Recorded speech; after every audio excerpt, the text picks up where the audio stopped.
Chaque année, les marchés publics représentent des milliards d'euros d'opportunités commerciales. Pourtant, de nombreuses PME ne répondent pas aux appels d'offres. Bonjour et bienvenue dans Business Planet. Cette semaine, nous parlons marché public, un gâteau énorme qui représente près de 14% du PIB européen.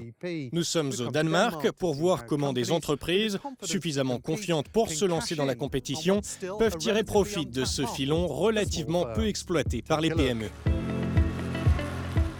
Pour s'adapter au changement climatique, la municipalité de Frederiksberg, qui fait partie de Copenhague, construit un réseau souterrain pour récupérer l'eau de pluie. L'idée, c'est de détourner l'eau des égouts en cas de fortes intempéries pour éviter les inondations, puis de la stocker pour qu'en période sèche, elle serve à l'arrosage des espaces verts. Associée à un architecte et à une autre PME, l'entreprise Niroplast a remporté le contrat pour la fourniture d'éléments du réseau. Rasmus, c'est la première fois que votre entreprise décroche un marché public. Comment ça s'est-il passé ? Eh bien, ça a été très difficile de comprendre les premières étapes.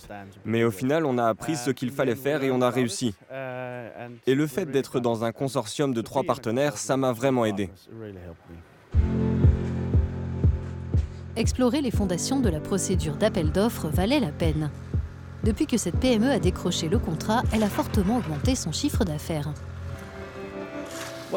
Cela s'est traduit par des embauches dans notre entreprise et chez nos prestataires. On a embauché 2-3 personnes et notre chiffre d'affaires a augmenté de l'équivalent d'environ 335 000 euros. Et ce sera du même ordre cette année.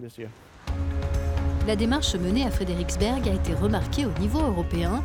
La municipalité a remporté cette année le prix de l'innovation au Procura Plus Awards, qui récompense les meilleures pratiques dans le cadre de marchés publics. Jan Jorgensen préside la commission environnement de la ville. Yann, vous jouez un rôle clé à Frederiksberg dans l'attribution des marchés publics. Est-ce toujours l'offre la moins coûteuse qui l'emporte ? Eh bien, pour faire court, je dirais non. Il faut également regarder la qualité et l'innovation. Il s'agit de l'argent des contribuables, donc on doit être attentif au coût, mais on doit dépenser ces fonds en faisant preuve de responsabilité. La Commission européenne cherche à simplifier les processus de passation des marchés pour que les PME en bénéficient davantage. Elle a créé des outils pour inciter les collectivités à améliorer leurs pratiques lors d'appels d'offres et à demander aux entreprises des solutions innovantes. C'est la fin de ce Business Planet. Plus d'informations sur notre site internet avec d'autres conseils de Yann. Merci de votre attention.